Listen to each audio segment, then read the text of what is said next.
We are back with episode 9 of season 5, and before we jump in, I want to highlight that we've partnered with our good friends over at Shillr to co-present this season. I've been advising Shillr for the last year as they help consult and market some of the most vibrationally aligned companies in the space. They're releasing their new season of Curated alongside this season of We Do a Little, so be on the lookout for new episodes from them, including some of our favorite people such as Brian Brakeman, Sasha Styles, Chris F., and more. Links to their podcast are in the description of the episode. We're also excited to announce that the rest of Season 5 is powered by Towns. Built on Base and running on River, Towns is a decentralized and permissionless group chat app that allows anyone to create and own digital town squares on their own rules. Available on web and iOS with full end-to-end encryption, users can join or create feature-rich towns with native on-chain gating, paid memberships, and more, with tons of exciting features and rewards coming soon. We're also doing a little collabing with our friends over at Shillr in a joint town for our communities, so make sure to tap in to get access to some Towns exclusive giveaways, rewards, and more. Head to towns.com to get started. The link to join our town is in the show notes below. Also, periodic reminder that every episode of this podcast is available to mint on pods.media. Each episode costs about $2, and holders of our pod NFTs get an airdrop at the end of the season with the art that I create for each episode. I put a lot of time and care into the art, and it's nice to share it with low expectations to those who support us. Without further ado, let's dive into this week's episode. In the 9th episode of Season 5, we are joined by the legendary Sims. Sims is a very well-known caster in the competitive eSports world, as well as a founder of StablePixel and the VP of media for Rug Radio and Myriad Markets. Go deep on his love of gaming and casting, the transition from gaming culture to crypto culture, going all in while focused on risk management, and so much more. Shout out to Rug Radio for having us at their compound in Miami. We recorded this in their studio with their VP Sims, and wouldn't be able to do this episode without them. So mad props to Farouk, Loxley, and the rest of the Myriad team. Thank you for having us. As always, this podcast is for entertainment purposes only and should not be relied upon for investment decisions. Andy, Deeze, and guests may be invested in companies or tokens talked about on this pod. This is Andy. Yeah, I'm Deeze.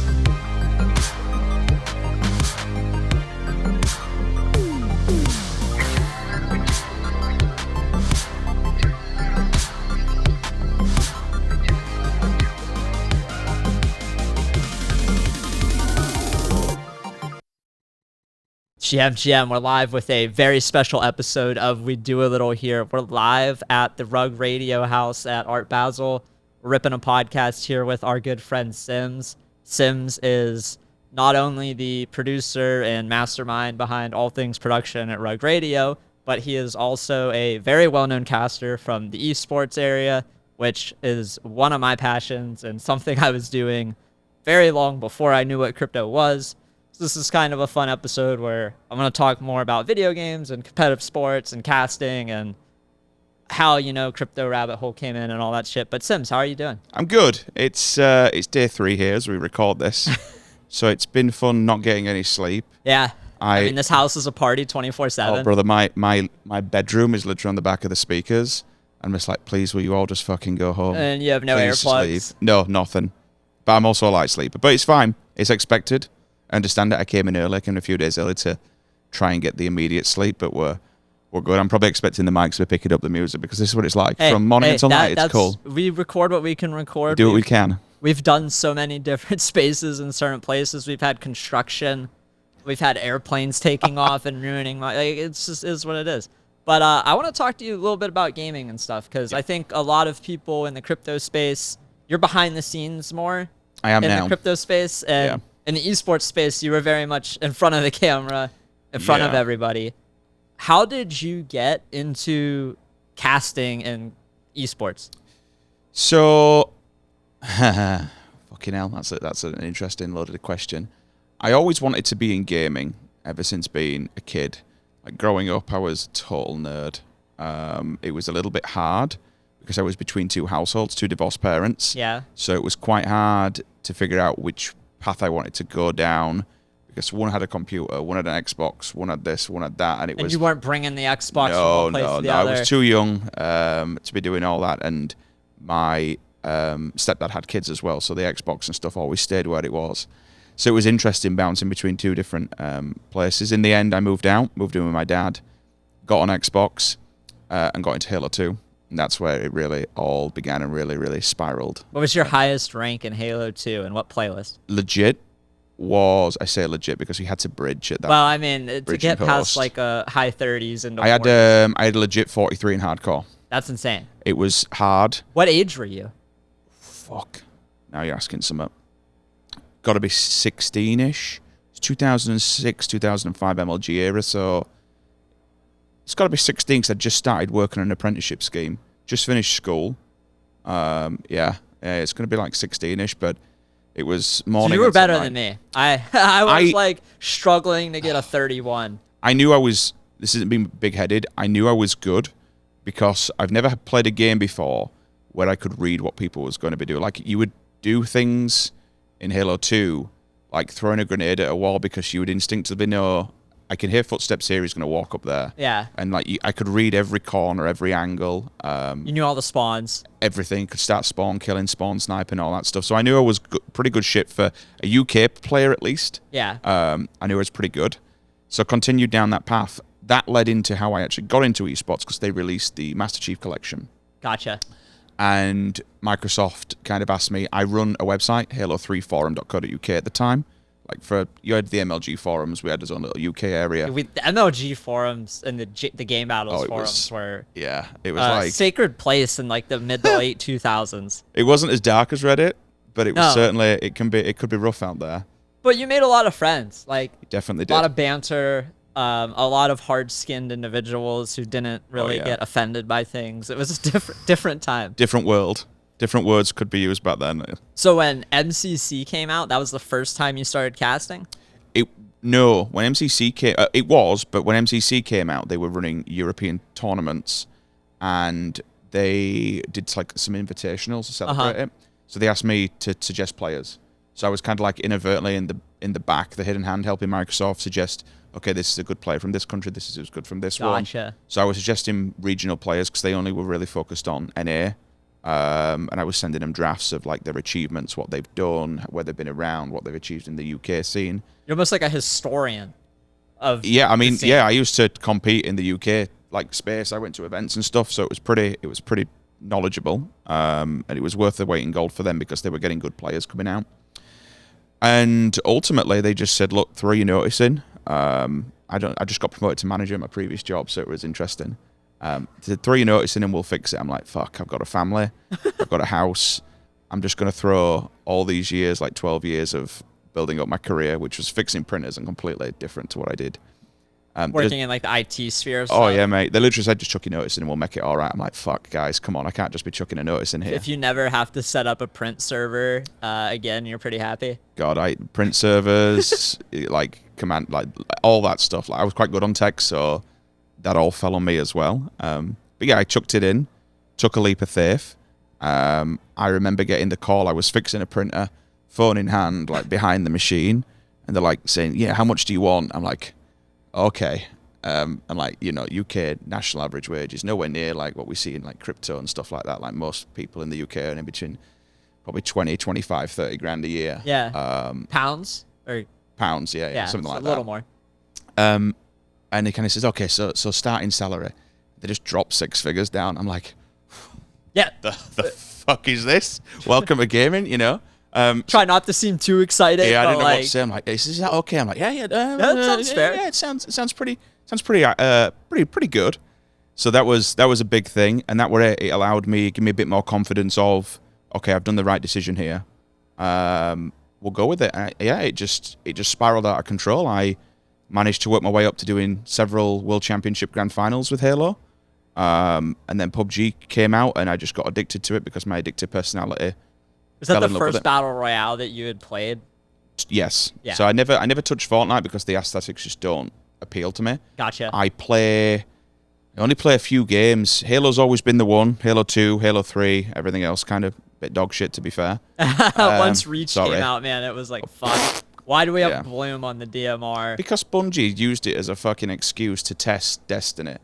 Reach is literally fucking Bungie's playground for, okay, you're going to get lit for this piece of shit. Come and join us if you want this new game. Bye-bye. It was so frustrating that it took forever for no Bloom, no Sprint to be a thing. Like MLG V7. the fact that it wasn't a thing on release was just like a slap to the face. And that's when I quit. Like, that was when I transitioned away from Halo. I always wonder what would it have been like if they launched with V7, no bloom, no sprint. Like, even then, when you think about that, to go through all those iterations of competitive settings and, like, you know, manly handshakes, yeah, we'll just do this. We won't play this. We will play that. Like, it took quite a long time. And by that point, I don't want to say it was dead. There were still people competing. But it was just not... You started losing personalities, right? On. Yeah. And you weren't seeing, like... the bigger people from back in the day. No. And other games like Call of Duty, I'll always give credit to Hex, Optic, FaZe. Like, they drove the entire YouTube era. They knew what content was. They knew how to build a brand and how much building a brand and a personality was important for you. Halo never had that. Yeah. Motherfuckers just sat on their winnings and, you know, their tournament things, and they didn't produce content. I think of, like, Final Boss, but they didn't have a team house. You had... Ogre 1 moved to Australia and was like, hey, I want to, like, start a family. And Ogre 2 stuck around the longest. Ogre 2's still in it. I think like, he's managing teams in COD now, maybe? It's crazy to see because they're from a place, like, 30 minutes away from where I live. Yeah. A lot of people came from, like, Ohio and Michigan in that early Halo scene. Like, was it Battle Creek? A lot of people... We literally have a town called Beaver Creek. Yeah. It's wild. I don't know. I know. I've heard them all talk about it a lot. Apicella from eSports Engine. He was the Ohio boy. Yeah, clap. Yeah. It's just cool to see. Like, I was always similar to you. I had divorced parents. My parents divorced when I was 1, and I would spend most of my time with my mom, and then I would go to my dad's. But I would take my Xbox from each place. Following around. I had to. I've still got the Astro bag, by the way. That thing is a tank for carrying. The Astro bag from like the mid 2000s. Yeah. Dude, that thing's a king for like. I think it was made with the 360 in mind. Yeah. And it's just. When I bought my first pair of A40s, that was like such a huge accomplishment because I was wearing the like $50 Turtle Beaches, like the X1s that you would get from Best Buy. Because everyone wore back in the day the Sennheiser 555s, didn't they? Yeah. So I never really come from a rich background or something or anything like that in any way, shape or form. And my wife took me to, we're just speaking about casino. She took me to the casino for my 18th birthday. Was that the first time you could legally go in a casino over there? Yeah, okay. I shit you not. We went in, they give us a £5 free bet, and you bet on it until it's dead and gone. So I stuck it on my birthday on roulette. This is God's honest truth here. Stuck the 5 on my birthday. 3-0, bang. Comes in. I'm like, there's no fucking way. So, takes it off, gives me my money. I've never been before, so I'm like, I don't know what's going on here. So, gives me all the chips. You're like, I got all this? Yeah, and gives me the paper token back. He says, oh no, you use it until it's gone. I put it on 30, it came in. 30 twice in a row. Give me it back. Put it on 30. No. So 3 £5 bets. 3 times in a row, and like all the tables kind of looking at me, and I'm like, I don't do this. This isn't for me. It's your first time. Took every penny, went and bought the Astro HD A40s, the MLG Edition band, everything, and I was like, okay, I've always wanted a pair of these, never been able to afford good headphones. This is, bang, that's my treat. That's my birthday treat. So yeah, it's always a memory that'll stick with me. I mean, I remember I saved up, I was cutting grass, and I was like cutting my neighbor's lawns for $20. And I originally got the Turtle Beaches after 4 lawns. Yeah. And then the fucking E40s were like $250 with the mix amp. Which like $240 or $250 back in like 2006. Shitload of money. That feels like it's like $5,000 now. Like I know it isn't. It's not that bad, but like that felt like insurmountable. That was like the price of a new Xbox. Yeah. Especially when you look at the audio equipment, like me at home, given like the profession and stuff, and even yourself with the space and stuff like we have. The mics, these fuckers are $350 each. Yeah. The headphones we're looking at what, $200-300. Mix amps, best part £600-700-800 for Rode. Oh yeah, the Rodecaster. It's a grand's worth of quid. You know, it's not a cheap game. No, and then back then it's like, I remember my mic broke, but it was lucky that it was modular because it would just pop out and have the little thing that you could just buy a new mic. The one that yeah. Yeah, because I was one of those kids who would just like chew on shit. I would like have my mic like when I wasn't playing, I would like take it out and like fucking chew on it like an idiot. And I was using that shitty green Halo 2 Plantronics thing Dude, for fucking years before that like dark green orange. Yeah, I had to single. get it imported from like America. I thought, yeah, this is cool as fuck, and it was nowhere near. So I used to wear, like yourself, probably a $20, $30 set of Zenizers that I just found locally. Buy the Xbox Live mic, snap it off, and sellotape like the. I remember the hook that used to go in. Sellotape it, Oh my god. and then I was like, yeah, this is life now. So for years I spent You like would have that. it under the headphones. Yes. Yeah, I remember But that. then that's when I got the Plantronics one and put it in, and it sat under the cup. I'm like, yeah, I'm a fucking gangster now. This is quality. And it was insane how big of a deal just like having headphones was at the time. There was a time where like I was younger. I think when Halo 2 came out, I might have been like, did it come out in 2004? Is that right? 2003? 4 or 5. Yeah, I was like 12.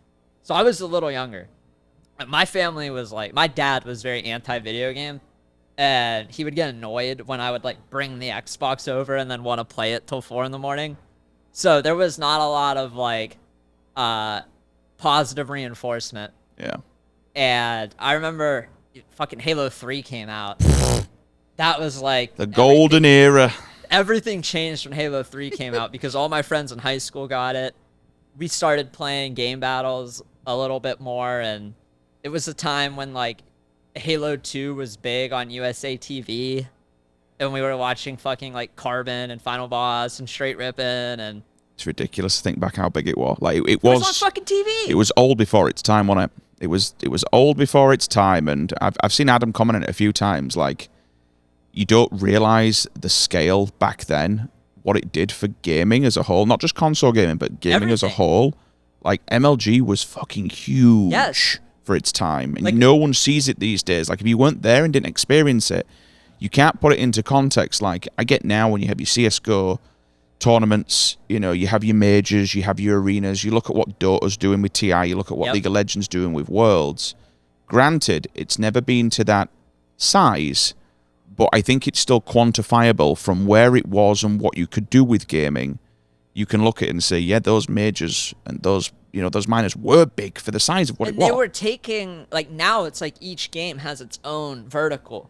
Yeah. Whereas back then MLG was taking all of it, and it was like you're watching Gears of War, Yeah. you're watching fighting games, like you're watching Mewtwo King and Super Smash Brothers, you're watching StarCraft 2, you're watching the pros from Korea come over. CS2, I had no idea what was going on, but I love watching it. Dude, watching like I don't know, like Huck and some of the non-Koreans, and then when the Koreans came over, That you're just like, micromanaging is just fucked. Like, I don't get it. I look at it like, yep, you boys can click have you ever fast. I'm tried to good. play CS:GO SC2? I mean, I have had StarCraft? a go at it, and I have like done the campaigns and stuff, and I had a little go. I like my, I know it's kind of quantified. I like my RTSs like Command and Conquer, Age of Mythology, and stuff Gotcha. like that. So I had a go at it thinking, oh, this will be like it. Fucking nothing. I'm like, nope.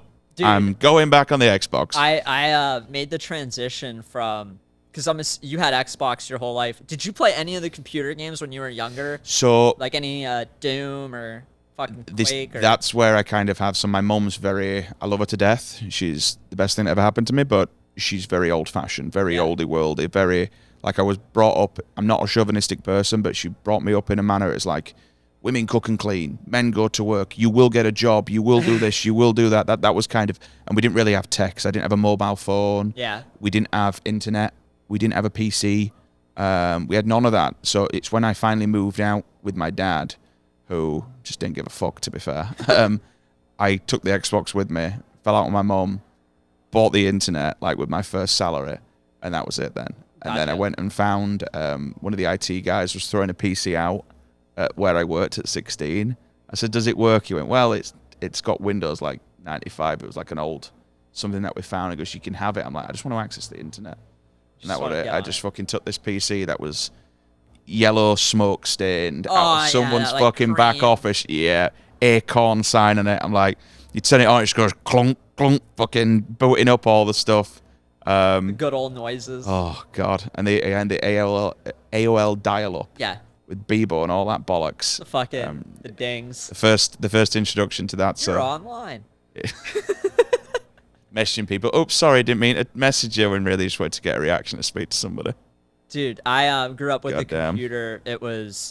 I had the same computer when I graduated high school that I had when I started first grade. Wow. So there was no like, I can play WoW or I could play League. I could play RuneScape because that was the only game that worked on the computer. So that's all I played. So when I got to college, I built my own computer and I tried StarCraft 2 and it was horrible. Like I gave it about 2 months. Yeah. And I very quickly learned the only way I could win, like I was in gold. Like I couldn't even get out of gold. And the only way I could win in gold was doing cheese shit. And the cheese shit, like if you're playing Terran and you do like 3 racks all in, or you play Zerg and you do Zerg Rush, or you would do, I forget what Protoss, like you would do some fucking cheese like 4 gating or like some photon cannon shit. But basically, if you didn't properly scout, like, cause some of the maps, it was, they could be in like 3 different bases. And some of the maps, there was like only 2. And the cheese stuff worked really well when there was like, you knew exactly where your opponent was. Yeah. But in the ones where you had to scout, if I brought my whole cheese to the wrong base, it was like, I just lost the game.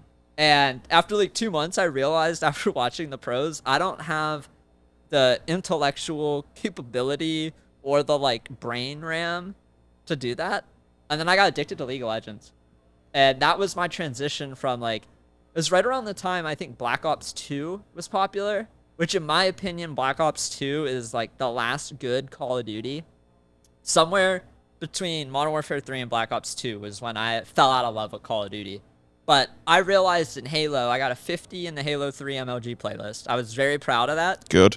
And I couldn't ever go to any of the tournaments. Like my parents were very much like, you're 15, you're 6, like you're not, I could maybe go to Columbus because that was in our state, but there was no way they were going to let me go to like Meadowlands or Dallas or Vegas. The idea of like letting me as a kid go on a plane, they weren't number one. Which is understandable.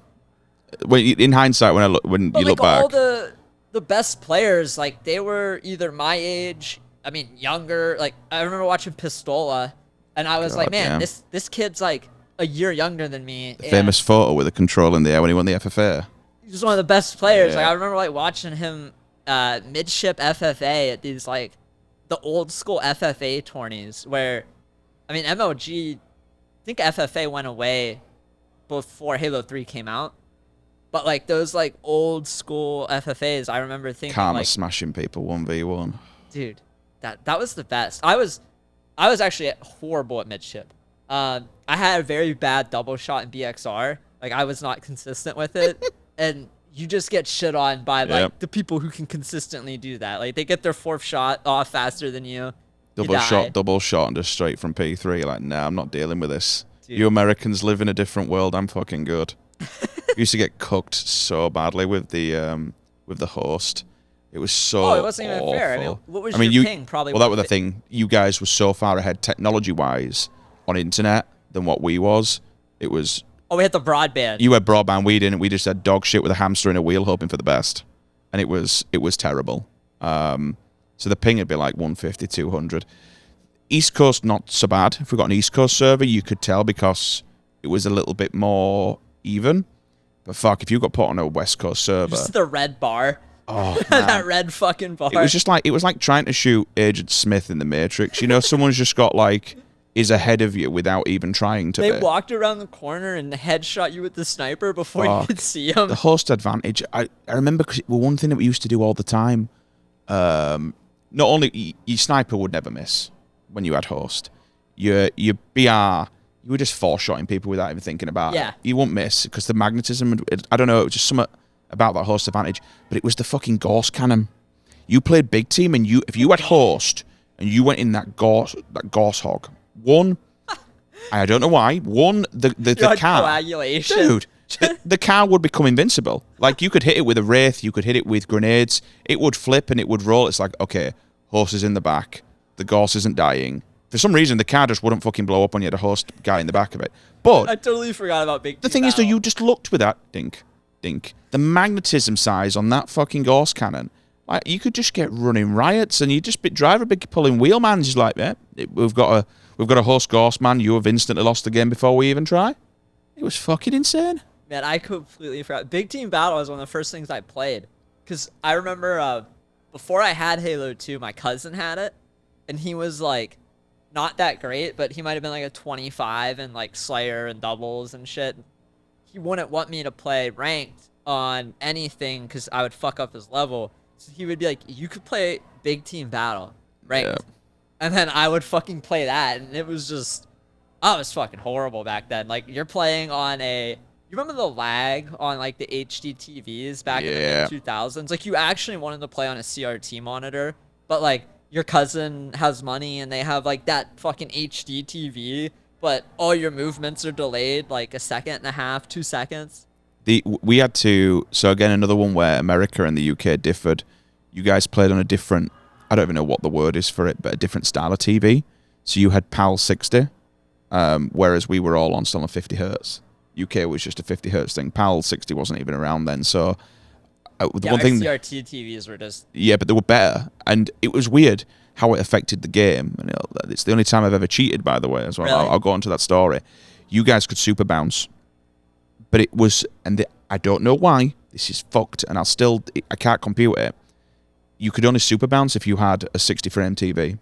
You couldn't, it affected the game. You literally could not hit a super bounce if you didn't have a 60 frame TV. So I went out and got that. But yeah, Coagulation just mentioned it's the only time I've ever cheated in a video game, and it was dead funny, and I got banned for 24 hours. You could, if you had a PAL 60 TV, get your friend to drive you in the Warthog and Coag flag, drive all the way to the enemy's base, and at the bottom of the base, you remember, you had a lift that went up. Yeah. If you tapped A and B together really fast and spammed it like mad, your body would split. But only you couldn't see it. Everyone else could see it. So on your screen, you're in the passenger seat. On enemy and friend screen, a body, image copy yourself, you split your body, would leave the car, you'd park up against the lift, it'd leave, go up the elevator and stand next to the flag. Buddy would drive you all the way back to your base. You get out of the base, and literally you could press pick up, and you just cap 3 flags you create. They're called the Ghost Warthog trick. You could split your body and create a ghost image of yourself in the enemy's base. I've never seen that. It's fucking crazy, bro. We used to, again, we were kids. I don't condone cheating in any way, shape, or form, but yeah, you could literally, and I'm like, how is this happening? And all it would be is, you would be on your screen in your base, but everyone else would see the image ghost copy yourself, and it'd just go, flag taken, flag captured, flag taken, flag captured, game over. It's like, oh, okay, bye-bye, we just got ghosted. And you could see it all the time. As soon as a Warthog, for those, they fixed it, and I think they patched it eventually. Whenever you played Coag, the second you saw a Warthog drive into your base, it's like, fucking kill it. We gotta kill it. Everyone's doing it. You've got to kill it right now. If it wasn't that, it was just you Americans pressing the standby button. We didn't have standby on. We didn't have modems. Dude, we had a standby button on our modem. We didn't have modems, so you guys could just, another one where we used to get fucked in every game. So I'll tell my cheating story because it's only fair. I had before Xbox, I had a PlayStation, and if you ever hear of SOCOM, as in like Tom 2, Clancy's SOCOM. Yeah. It was a third person, like it kind of like early Call of Duty, but it was third person. And I bought a thing called a Pelican Codebreaker. And it was like a CD that you would put in. You put the CD in. Holy shit, and CD hacks. You would put the CD in, and you had to buy a flash drive. CD cheats. Oh my god. Yeah, so you would Holy download. Yep. It's called Black Magic. Yep. And you'd put on a flash drive, plug it in, boot up Codebreaker, and then I would make myself like, if I hit L1 plus up, I'd become invincible. Oh my god. And I got to the highest rank. Fuck. I got to the highest rank in SOCOM because everyone in SOCOM who was a high rank cheated. There was nobody who was a 4-star general or a 5-star general who wasn't cheating. Like, you would look at their KDAs and it would be like 16.5. Pure trash, wouldn't it? It was horrible because nobody could play competitively. That's kind of where SOCOM battles came from. Because before game battles, it was called SOCOM battles. Yeah. And then it expanded. And SOCOM battles was the first time where I realized, like, I'm not bad. Like, I'm actually kind of good when not everyone's cheating. And it really, I was like 12. This was before I even had the Xbox. I learned that, like, cheating to win just feels so hollow. Yeah. Like, there was, like, no sense of achievement. It was like I was running around as a fucking invincible person, killing, like, 8 people out of 12 every round. And it's like, that's not... You do it as a kid, though, yeah? You do it, then you realize... Yeah. You realize, like, you know, this feels worse than just like playing SOCON battles and having a good game. That's why you probably installed it as well. Do you remember Zone Alarm Pro? The firewall on the PC that you installed? I don't remember that. So zone alarming it's kind of like a way that we got around. It's bridging host, basically. Okay. We used to bridge host, and it's kind of a form of cheating, because when you'd see the game loading up, you'd see the 4 orange boxes come in. Okay. You'd turn your firewall up, and it would kick the enemy team out.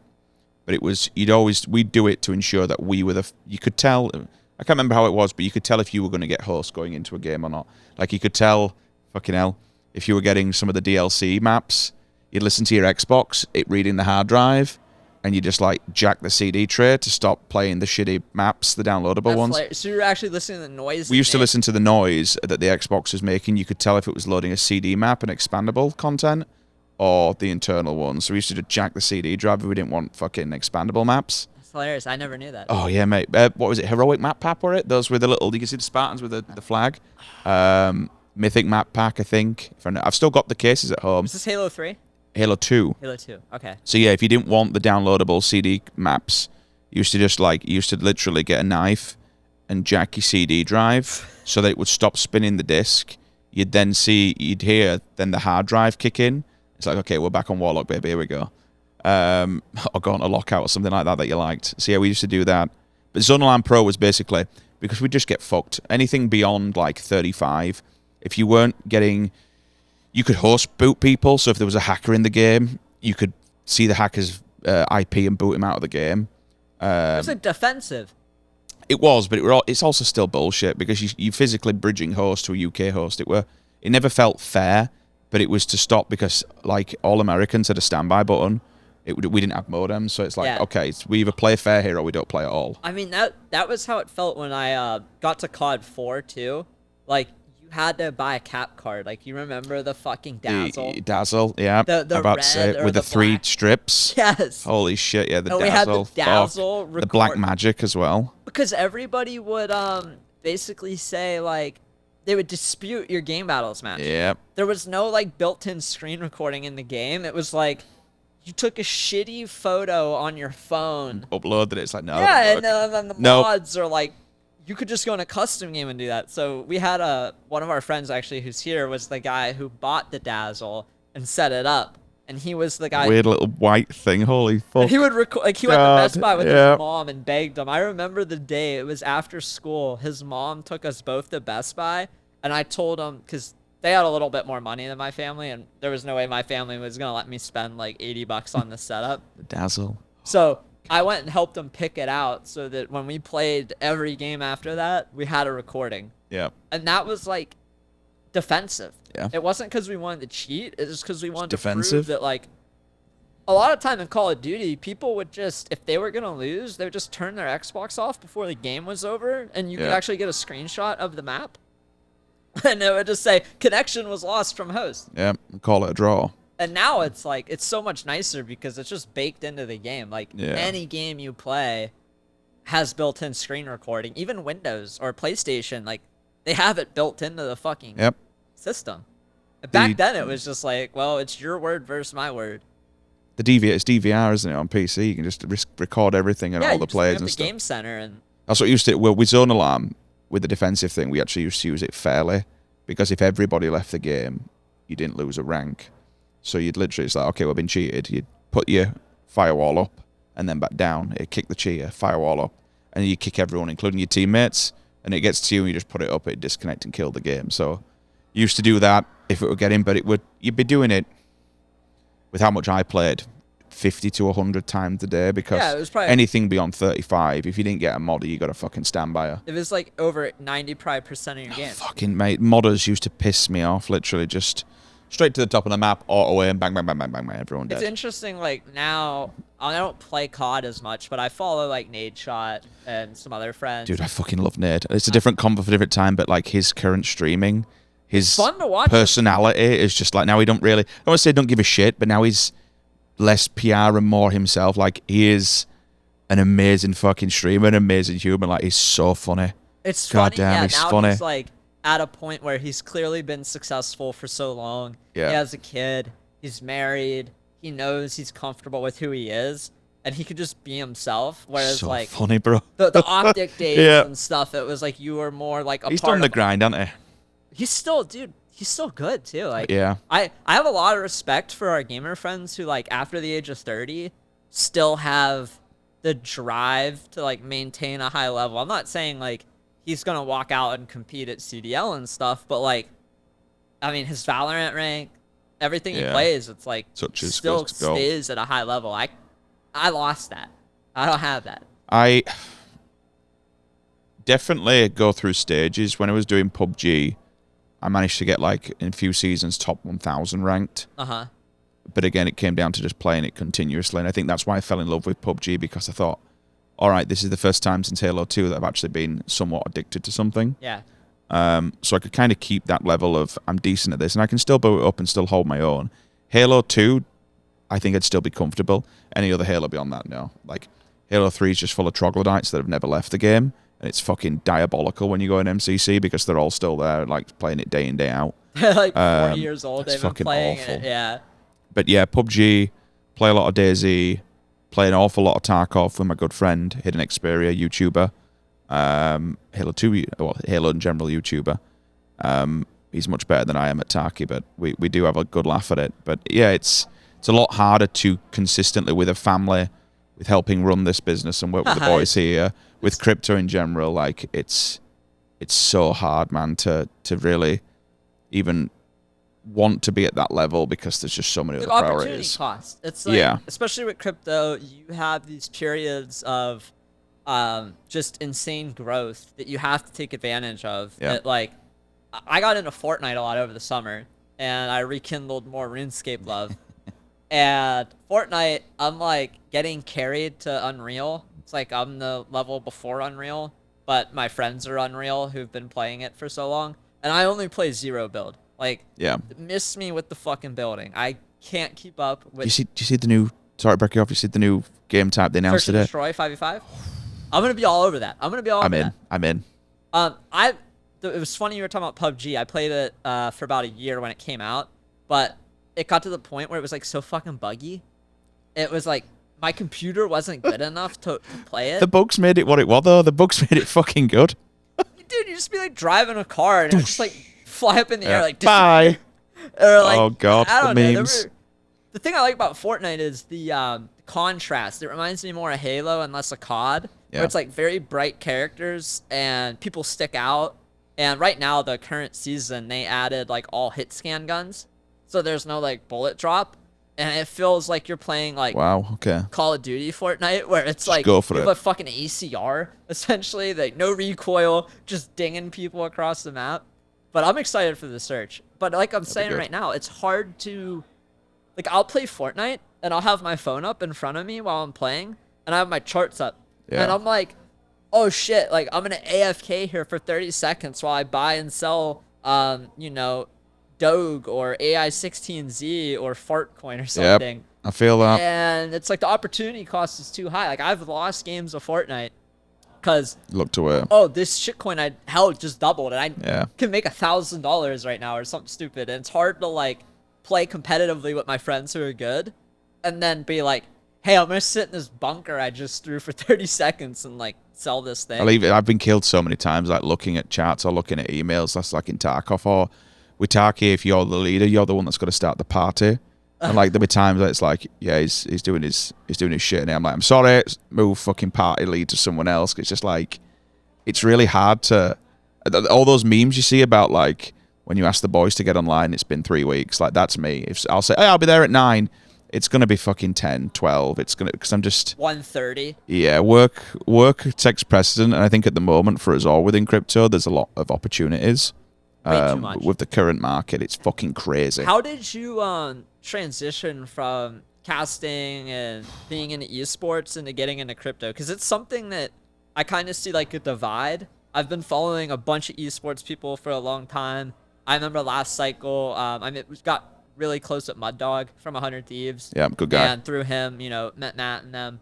But watching like Banks and Nade Shot by Punks and like get into the space, and I went on Hex's podcast and talked to him about weed and NFTs Watch and that. stuff. But then there was like another group of gamers who were also competitive, but like very anti-crypto. How did you kind of transition from, hey, I'm really into the gaming side of things, to like, hey, I see this new opportunity that maybe I should pay more attention to? So I've always been quite an ambitious person. Definitely always trying to, for me and my family, look at, okay, I've always wanted to be my own boss, right? I don't think, I don't know, I just always wanted to be my own boss and kind of make my own path. It's something that I've always wanted to do. Gaming was fantastic, but certainly I thought gaming for me, being in the position that I was in, had it had a bar, right? When you look at all the current, don't get me wrong, CSGO's got a lot of the old legends, but they are legends, and that's what they'll always remain in. For the games that I was kind of revolving around, I thought there's going to be a new wave of, a new generation of caster come into it. Pros are going to retire. Yeah. They're going to throw them in. They can talk about the game better than I ever could do. I was a play-by-play caster. I was pretty decent at it. So I think if I would have kept playing, even now, I'd have been able to keep putting six figures on the table. I know that. I know, like, PUBG has, even though it's a smaller game these days, it still has unfathomable amounts of work. The guys are always in Singapore, Malaysia. Like, it's in Asia, it's still fucking huge. So if I'd have stuck with it, I would have consistently made money and been fine. But I think I wanted a little bit more than that. You know, I want when I get old, I say a bit older, I'm fucking old enough now. But I have a plan in my mind of what I want as a car. I want a plan of what I have as, for me and my family, as a house. Yeah. I want to be mortgage free before I'm 40. I'm 37 now, so I've only got a few more years to do it. I'd like that security for me and my family. And I know that gaming had that bar. But I also know that gaming could only go so far eventually. Getting into crypto, I have been in it early, and like everyone else, I've had all the ETH, I've had all the Doge, I've had all the early coins back in 2017 and sold it for fuck all when it's now worth millions of dollars. I mean, we all have to do that. Yeah, we've all been through the ringer. Originally got into it, I knew of NFTs, but like I didn't understand it. You know, I didn't understand how it all worked and what it was, and it kind of like went under the radar for quite some time.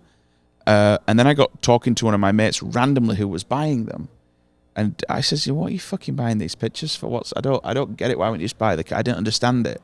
Like I was really, really confused." And this is someone who founded an NFT project saying this, and he explained it to me, and to me, it was just a different form of art.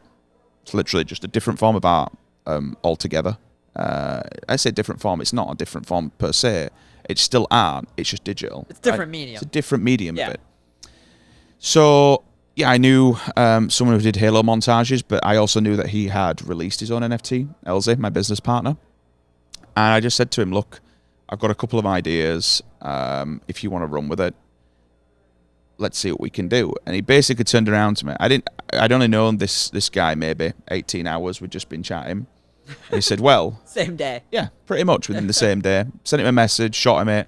I had a little idea. Me personally, I when I first heard about NFTs and like the potential for them, and when we started going through it, and I started really getting into them and researching and looking, I wanted to do like a card game. Gotcha. You know, I used to play Hearthstone, so I was like kind of like parallel belt. Exactly. I thought this would be the perfect like syndicate to do something like this. Contacted him. We went through the ringer. We talked about it quite a lot. From that angle and that perspective, contacted him. He says, "I've actually got a project that I want to launch myself. Yeah. I just don't have the means and monies to do it." So went to the wife, took his life savings, and dumped it into him. I said, we fucking go for it and hope it works. We had 50 grand to his name in life savings that we were saving up, and we just went all into it. I funded him. We bought a new PC to do all the rendering. And Fungible Fungi were basically born. But that's how Non-Fungible Fungi was born? Yeah, that's it. We just went for it. He already had all the idea in his brain. Holy he just shit. needed some time to someone to like go in with and do it. So took on a couple of other founders. We all clubbed together. We all bought various things what we could do to make it work. We'd never done anything like this before. First mint, made 76 grand and failed. Like his dev was a fucking idiot. Complete fucking idiot. It's crazy how much relies on the dev. But that's when that was the dark side of it. All I were getting for that day was Sims is a grifter. Sims from gaming has ripped everybody off. Sims has stole away the mint for. Sims has done this. Oh man, it was so one of the more stressful days of your life. Bro, it was awful. I hated every minute of it because I felt like I'd just stolen and lost everyone's money. I nearly fucking cried myself to sleep that night. Fuck. It was awful. So I went upstairs, told the boys, look, don't worry about it. We'll fix it. Went up, spoke to a Fungible to the rescue, introduced us to some people. We recovered the mint funds. We used a certain website which I took everyone's address that I'd paid, sent them all their money back, cost us money to send it all back out of the things that we'd done, and started again. And then the next time we did it, it was successful. It sold out. The Genesis collection sold out. Floor's still 0.75 on the Genesis, which is good. I mean, in today's age, that's like unheard of. Most of the stuff. For a 2021 project, the 10K is not doing so well. You know, they're $10, $20 each. I think I have like 12 still. You've definitely got a shitload. I've seen them. Yeah. Fungi's the one who brought it up to me. Amazing human. I mean, yeah, I could just say so many good things about Fungi. He saved us. But he definitely saved us. It was funny because like his name is Fungi. Yeah. And it's non-fungible Fungi. Originally, when I first met Fungi, I thought he was part of like the team. Right. Which I mean, vibrationally, he might be. You'd expect it, wouldn't you? No, he gave us a lot of direction. Like for us, my business partner's an artist, and I came on as kind of like the business side. I run a t-shirt business before, set up my own t-shirt business, and I didn't sell it, but we closed that down. It was successful, made a little bit of money, but just didn't work out. So I just kind of took what I'd learned from that and moved it over to this, set up the business, did all that, made sure that everyone that invested got their money back, reinvested into the business, and we're still around today. We're a little bit quiet, but we certainly haven't given it up. Yeah. The whole reason for working with these guys, and I said that a long time ago, like, I messaged OSF and Mando, probably, fucking hell, now we're asking a date. I can't remember where it was. I just said to him, look, your podcasts and stuff like that, I don't do gaming anymore. Yeah. And the reason I didn't do gaming, I got a message from one TO that used to employ me quite well and said, look, you're in NFTs now. We can't employ you anymore. So really? As soon as I released an NFT collection, I probably lost, and this was the panic moment for me, I would say, why I knew I had to go all in after it and really not give up on this shit. I don't give up on a thing anyway, but you really were pushed. I probably lost 50 grand a year. And for an English person with a family, that's a lot of income per year. And they said, we can't touch you now that you're involved in NFTs. So I'm like, fuck me. So you didn't know that before you put it out that they would do that. No, but it's because we're in that era like, oh, NFTs are Ethereum's destroying the planet, you know. Yeah, climate change. It's like, fuck off, man. So yeah, it was a bit gutting to get that. And then I thought, you know what, I need to pack it in on the other one as well. So I just called it a day. I just thought, I'll focus on myself. I'll focus on this business. We've been given an opportunity. We'll reinvest the money. And we'll go with it, and we're still here today. But yeah, kind of getting back to all this and why I work at Rug now was I want to be in this space and I want to stay in this space. And I told Els, look, we can't I need to go and make contacts and friends. I've never been big in crypto, so I messaged OSF and Mando and said, look, I'll run all your shit for free. I just want to introduce it to people. I want to meet people. I want to say hi. Complete cold DM, and Mando answered me. I've never met the guy before. He didn't follow me. Just complete cold DM. I said, I'll do all your podcasts. I'll do all your editing. I'll do your live streams. This is what I used to do in gaming, so you can at least show that I'm not... You have all this portfolio of work. We're in the era of scammers at this point, so he's going to be like, what the fuck is this? Well, but you have anybody could spend a couple minutes and go back and be like, oh, this is a legit... This isn't like some anon in Dubai who is just trying to rip me off. It's like, this is somebody who has a career of, proof. Yeah. That, like, hey, this is what I've done. Pretty much, that's what I kind of used to my advantage and showed them like my following and all this to at least prove it. Mando took a call with me, did their early podcast for the DGen stuff, which then evolved into Rec Radio, so did it all through Rec Radio for the first like 20-25 episodes. And then Faruk says, you just want a fucking job? I'm like, it's his full-time job, do you want to come on board? And I'm like, well, and you've got to think from someone outside the box here, I'm looking at this as an NFT person. Yeah. For me, working with and for... or with, let's say, OSF, Mando, Faruk, that's like, as an NFT founder, that's the holy trinity of people. I'm like, yeah, I want to be in with these because that's contacts and doors and everything else for the project. They know a bunch of good people. Yeah, I'm hoping it flows back and I can start introducing and meeting myself and do stuff with the NFTs later. And we kept going, and they're fine with me running my own ship and then doing all this. And yeah, it kind of scaled up from being producer to being, started off as freelance podcast to producer full-time. And now, as of 4 or 5 months ago, VP of Media here and controlling all this shit. So I'm thankful, I'm grateful. I love doing this job. It's nice to stay within it was always the aim, right, to stay within this space. Yeah. Now I've started, like, it's a saying, if you launch a shitcoin or you launch an NFT project, you're in it for life. And I'll never let anybody call me a scammer. And that's why I plan to stay in it for the rest of it. And that's what the whole idea behind this is. But yeah, going through it all was definitely ups and downs. From having, at one point, I'll be honest with this, having $1 million in my account, paying everybody out, making sure it's all done, going through I'd never done anything like this. Stressful as shit. Oh mate, I losing sleep. God, it was scary, not knowing how to run it all, not knowing where to put the money, what to do with the money. Watching it, this is it when East's 4,600. So going through the first cycle of losing all that. Yeah, watching the fucking. Bro, I sold it all at like fucking, I don't know. I've never done it, never been in this position, but I'm always of that mind frame of, okay, I've got to secure my family here. Yeah. So I need to understand how I pay taxes on this. Always pay your taxes, for fuck's sake. Yeah, the UK taxes aren't pretty. Oh, fuck them. I've talked to Steph about it. Learning how to pay the taxes on it, learning how to set up different ways and means of doing it all properly. Yep. And securing my family's future. Because at this point, I'm like, okay, I'm out of game. I've got no career now. So when ETH got to about 1,500 from being at 46, I sold it all. I sold it all and said to the wife, I don't want to sell it because I think it's going to go back. But I can't run the risk of that ever going to zero and us losing our house. Yeah, you need your safety. So that was the safety net behind it. And of course, it then hit 900 and just fucking went back up. I'm just like, it is what it is. But it's at 900, you felt very good about it because Yeah. you're like, well, I would have just lost another fucking 70 or 60%, whatever. Yeah. And now it's, I had a similar thing where I was working with Fractional. Sure you remember them. Yep. When we closed down in 2023, I was like liquidating nice NFTs because I was like, I need like 2 years of money in the bank that I don't need to worry about either finding another job or being in a position I don't want to be in because it's like my wife depends on me. Yep. I told her to quit her job when things were really good last cycle.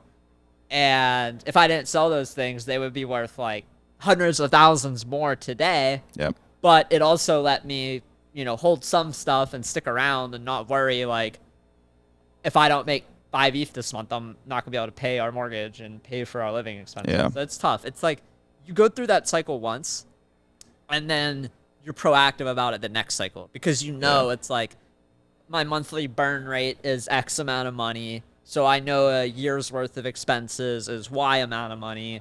So if I cash out a couple years worth of expenses, which is a very privileged thing to say. Like a lot of people don't even get that opportunity to be like, I can cash out 2 or 3 years of burn rate in one chunk and not worry about it.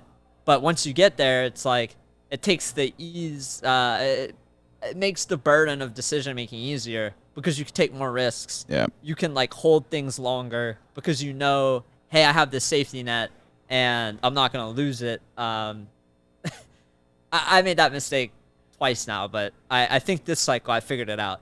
Yeah, I've definitely been more proactive and more cautious on things that I do. I'm learning slowly to be more of a, let's say, a diamond holder. Yeah. I've seen it.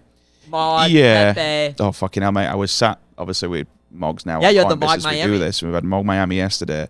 It was a year ago. Logs were just sat next to me having a beer. In previous Miami, he went, you should buy 10 grand's worth of Mog. I'm like, just forget about it. But we're still at a point where, like, even though money in this space I find is fucking crackers, it's complete madness sometimes. I'm still not someone who's gonna, when I've got 2 kids at home, just lob a shitload of money out. Yeah. Like I can't ape 10 grand into an ape. I just can't. It's into a shit coin. I just can't bring myself to just throw 10, 20 grand into a random thing. Put thing. like $500 happily. Like, but this is, I would say, what I still find weird about this entire industry. It's like, boom. I made fucking 80 grand in 4 days.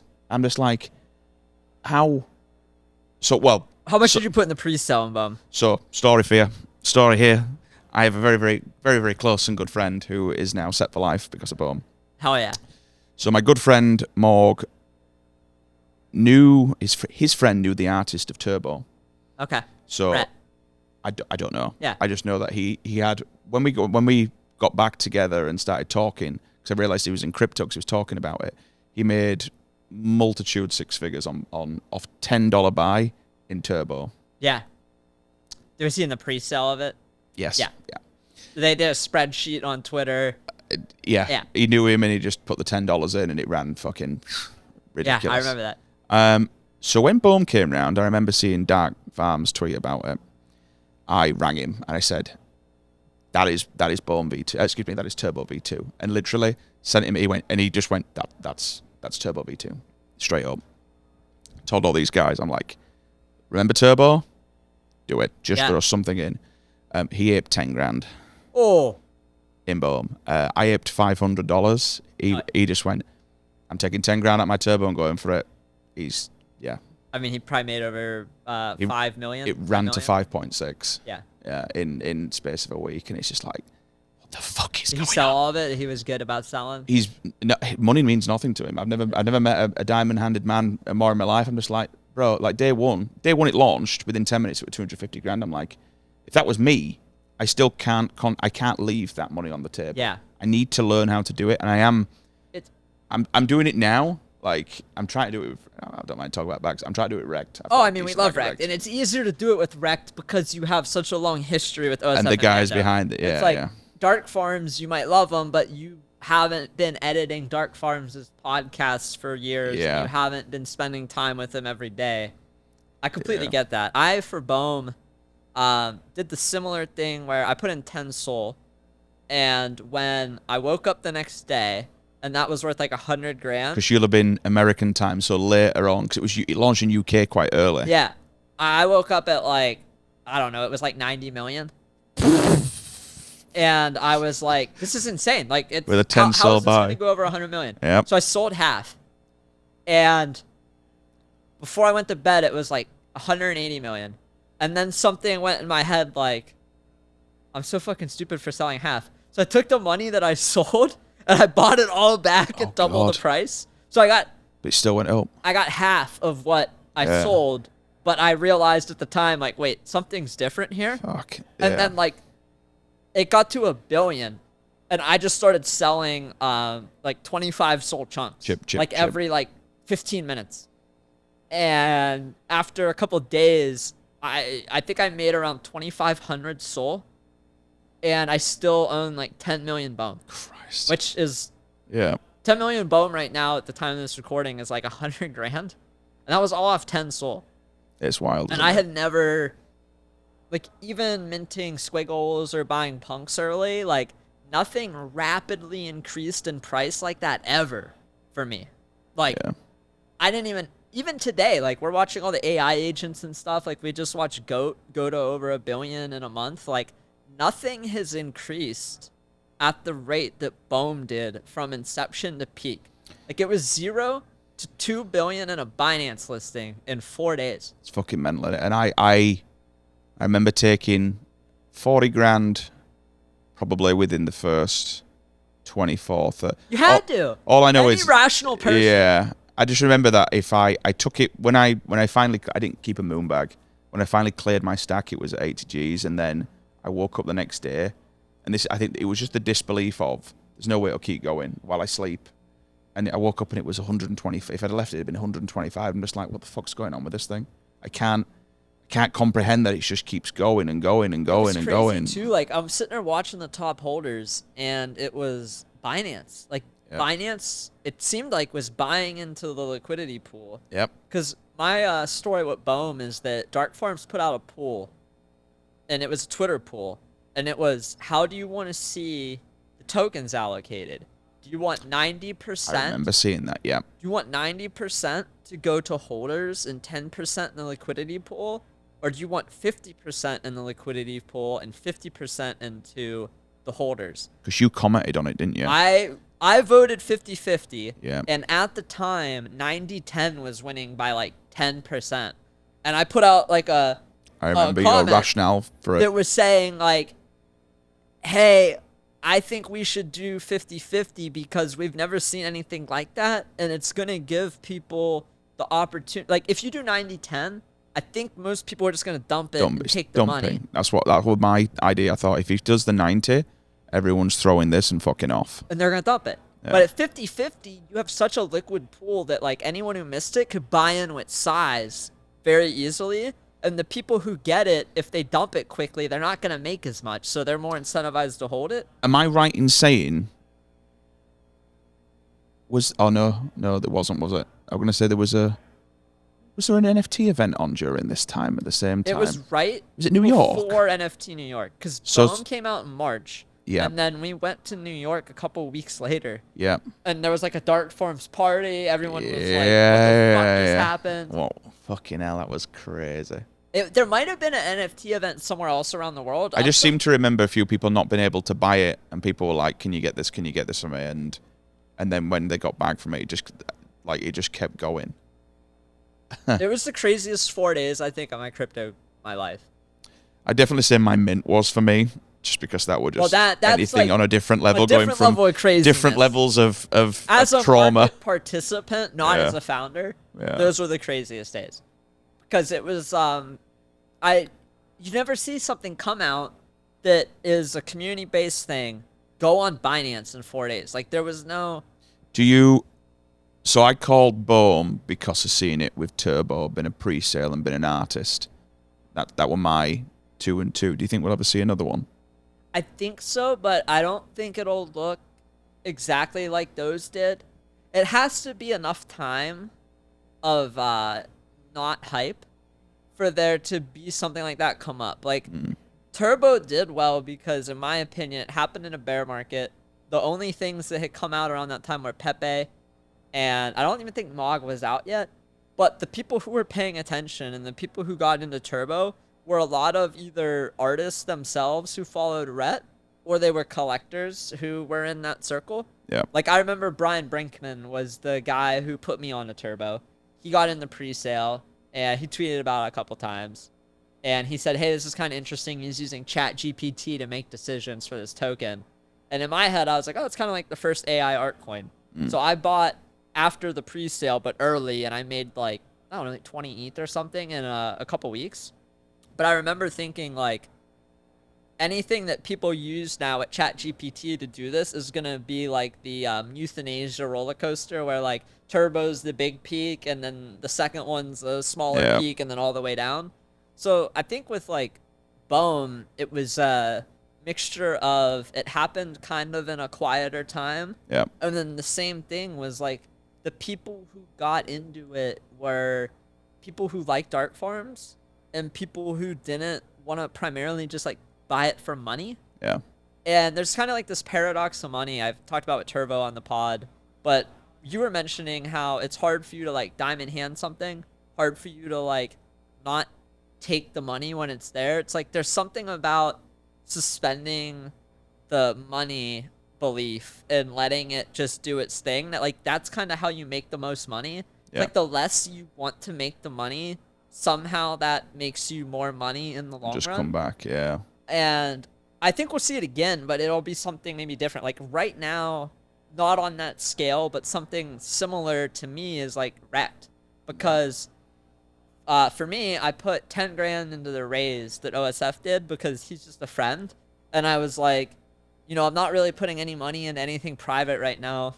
But I really like you and you've been so good to your community since Degens. Like for the people who don't know, you minted Degens, kind of went sideways. A lot of people ended up not liking the art. OSF reminded himself like, I'm a talented artist and people like my art. Yeah. Why don't I just make art? And then all the people who held their first mint got Wrecked guys. And then Wrecked guys, they've gotten free shit too. Equity as well. I was also holding Red Light District from the very beginning. I've never sold it. But like I've been along this ride for OSF. So when he opened up Rec Brands, I was like, yeah, I'll put in 10 grand. Like just like I don't expect anything from this. Like I just want to support you because you've done so much for us. And then the next thing I know, I get a fucking $40,000 airdrop between Wrecked token and the Wrecked guy equity that I had or whatever. It's like, dude, what the fuck? Like, but the fact that he didn't tell any of the investors meant the people who invested in him did it because they fuck with him, not because they thought they were going to get an instant liquidity injection. And it's like, that's the type of stuff where like you do well on because I wasn't putting the money into rec brands thinking like putting it into them. I'm gonna make a ton of money. It was like I want to support OSF, and then the next thing I know, it's like, well, OSF just airdropped us tokens, and now they're worth 40 grand, and like I'm holding all of them because I think it'll go up because of OSF. But I think we'll see more stuff like that, where like you get into it not primarily because your goal is to hit a bunch of money, but it's either like you care about the creator or the community around it, and then the market does its thing where that core group of whale holders is all in it for not primarily the money, that the money comes after. Like I always go back to like Jack Butcher's checks. Like they minted for $8. They traded within a couple months for 2 ETH a piece. Crazy, isn't it? So every $8 you put in turned into 2 ETH. But like the people who are minting those checks for $8 weren't doing it. They weren't minting it because they thought like, oh, I'm gonna make a ton of money on this. They're like, well, I like Jack and like he does cool shit, so like let me buy these. I had a similar situation with Sobe and Zai. Yeah. That was the biggest airdrop. I said biggest. Obviously, with Rect, it's a bit different, but the biggest airdrop I've ever had, and I didn't expect it. How did that happen? So that was in Miami. I was looking, like I'd heard about the Zai node sale. Okay. And obviously with Zai. Last Miami. Yes. Okay. I'd heard about the Zai nodes coming up. I'd read about them. And all of a sudden my mate messaged me and says, hey, do you know about these? Anything? I'm like, I actually do. I've met Sobe a couple of times, but everyone that I speak to says nothing but good things about him. Yeah, we love Sobe. Everyone loves Sobe. We're massive fans of Sobe. I also think his work ethic just seems to be insane. Like the partnerships, things like that I've seen since then. Didn't know that at the time. And I just said to my friend, do you just want to fucking go in on this? You just want to fucking do it?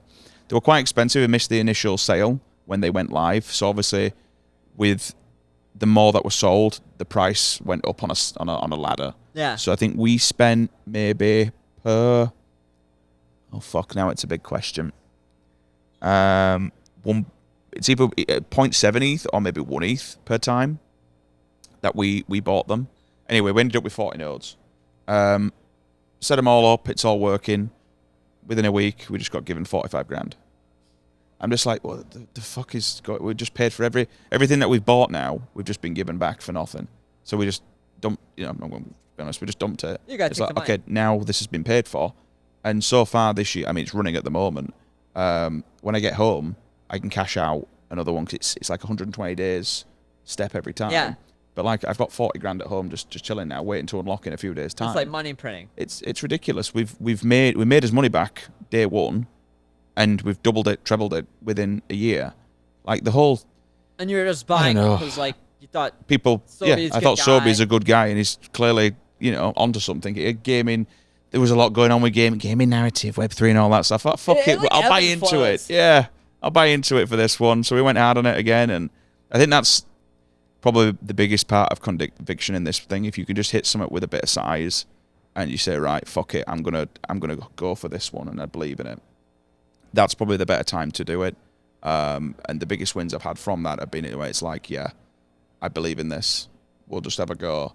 I don't just chuck shit aimlessly at wall. Like, don't be wrong, I might You're spend... not on the meme scope looking I might spend 10 sol a month on fucking pump fun. Well, I can't now. They've banned it in the UK when I get home. It's no longer available because... Take a fucking flight to Mexico from your bedroom. Yeah, fuck Starmer. Yeah, that was crazy to see. UK just don't know what it's doing. UK don't know what it's doing, not just in crypto, but in many different aspects of life. The whole place has gone fucking bizarre. I saw the most common baby name in the UK is Muhammad, and I was like, man, what's going on in the UK? I'm not a very political person either, but I just think the government doesn't know what it wants to be anymore. Yeah. It's lost its kind of like train of thought of what are we supposed to do as a government. Do you think you'll always stay in the UK, or have you? My wife will never move. Okay. My wife will never move. So yes, if it was me, I'd have been gone a long time ago. Okay. And her family's there, and we all live together pretty much in a village. Gotcha. We're all really close. That's why I stay in the US. It's like I have my family close by. I definitely have a company outside of the UK. Like you have to. You have to, but they don't know what they want to be as a government. They've completely lost track of how to run a country. They've completely lost track. You know what? We're getting political. So hey, it's fine. No, I'm just going to stop it. It's a long form podcast. We talk about it's strange, man. I don't know. With politics, like, I'm not a really political person. I'm not going to go to the dinner table this year and be like, fuck this, fuck that, fuck this, fuck that. But just banning pump.fun for Christ's sake. Dude, some of the but they're talking about being the economic global central for cryptocurrency, and they're banning pump fun. It's just like, come the fuck on, boys. Get a grip. We've got more important things to worry about with the world. I've seen some of the stuff. It's an American, some of the stuff where, like, people say things on social media, and then, like, the UK police show up to their house for, like, things they said on social media. Is that, like, true? I don't know if it is true. Because I read some of it, and I'm like, man, yeah. like, you just I don't think it's necessarily true. And, like, someone showed up and was... But I will say this, it's the one thing that I feel... I've always been brought up to be a really respectful person. Yeah. Like, in the US, I would never fuck with a police officer. Ever. No. In the UK, no one respects cops anymore. I think it's really bad. Like, if a cop shut up my door and told me off for tweeting something, I'd tell him to fuck off and not... Shut the door. Just, yeah, I won't be bothered. But 10 years ago, I will always treat my kids and tell them, you will respect. I won't do that ever to, in front of a child. But we're at that stage where law enforcement means nothing to anybody. And I think things have just got to drastically change in the UK. We've kind of got to go back a few years and find, okay, what are we doing as a government? What are we doing as a country to advance it forward? How are we looking after people? Why is there still so many homeless people outside? Why are there so many kids not in school? Why are there so many people not in jobs? And really have a look at why is the NHS chucking people in beds and letting them die in beds? There's a lot of shit wrong with the UK as a whole. It just needs fucking flattening and restarting. It's tough. You should probably cut that last bit, but we'll leave it anyway. We can cut whatever you want. We've had conversations that we end up cutting fucking 20 minutes out of because I like to just ask questions. Yeah. And whether it's recorded or just for our own conversation, it is fun to like get people's perspective on it. Because as an American, you just see a bunch of like sensationalized headlines on Twitter, and you don't know like. I've only been in the UK as a guest at the fucking London Heathrow Airport to go somewhere else in Europe. Like, I haven't even actually, like, spent any time in the UK, so my opinion of it is completely backwards. So it is, like, fun to ask. Because I feel like, on the flip side, a lot of people have a lot of misconceptions about America. And people, like, see what they see online, and then they think, like, well, all America's like that. Like, Ohio is not like Miami. But people think like, New York City is like, or Miami or LA is like an embodiment of all America, and it's just not. No, I love America. I hate it in equal amounts. There's some weird and wonderful stuff, but I love coming here. I enjoy going home to my family, and I enjoy going home to my quiet little village life. I bet. It's crazy out here, but it's also like going. How many people are in your town? 500-600. Oh wow, that's But then I'll go to Vegas and I'll just be like, yo. Get me on the fucking tables now. Yeah. Do you have casinos in the UK? We do. They're shit. They're not good? They're not great. It's not. Do you gamble at those, or do you just wait to come to America? I just stick at home on Rollbit. Yeah. Rollbit? Oh, fucking yeah, mate. Big Rollbit fan? Big Rollbit enjoyer. I don't even have a rollbot for the rakeback, and I really should do, but yeah, gambling's kind of my thing, and I think that comes in from enjoying gaming as well. Like, I love gambling. Dopamine. Oh, mate. Even though I know that I could make more on a meme coin, and shove it in there and make more on Pump Fun. I just love the hit of like seeing, I think it was about maybe 9 weeks ago, doing FOMO hour, stuck just random on a pragmatic, stuck $24 on it, fucking 28 grand bonus. I'm just like, Farouk just made 28 grand while doing the show. He's like, yo, what the fuck? That's insane. On a spin? On a $24 spin. Yeah, it's crazy. Coming before here, one Friday night, $500 in, 12 grand out. It's like slots are just wild, but then you can go on these crazy runs where it's like, well, I've done 10 grand this month and I've won fuck all. Yeah. It's ups and downs. Don't gamble responsibly. My mom used to borrow money from my piggy bank to go gamble with, and then if she did well, I would get a video game, and if she did badly, I would get paid back like later that month. Yeah. That was like the culture I grew up with. So that like degenerate gambling has made me better at crypto though. Controlling it. It's just hard. Like the most important thing about gambling in general for anyone listening is just like risk and bankroll management. Yeah. Like gambling isn't necessarily good or bad, but it's when you start taking bets where you can't afford to lose. Yeah. Or start taking money that you can't afford to pay back. That's when it becomes a problem. Stop. And it's a slippery slope for people because they're like, well, I just need one win to make it all back. That's why a lot of streamers don't do it. Losing all of it. Yeah. You revenge trade. You fucking make bets that are 30-1 odds. Yeah. You need to make it back. And you think of that time you were like 18 and you hit 30, 30, 30 3 times, and you're like, what if? That's where it started. One time. That's where it all started. Was that the first time you had ever gambled? First time I'd ever been in a casino. That's horrible. That's what started it they all. Fucking gave Christ. you, Yeah. like high grade crystal meth, your first drug you ever had. The highest dopamine hit known to mankind, just to drag me in. I mean, the chances of that happening, like, I'm horrible at math. Isn't that like It's 36-1 times 5 times 3. 3, 6, 9, 12, 120. Yeah. You would be. Yeah. It's like 150, 300, like 450, 500 in 5 minutes. Well, 3 spins, so 2 minutes. Yeah, and you have a 1 in 30 whatever chance, Yeah. so it's like 30 times 30 times 30 is the odds of actually hitting that or whatever. It's crazy. Very, very crazy. Fuck, man. How are we doing on time?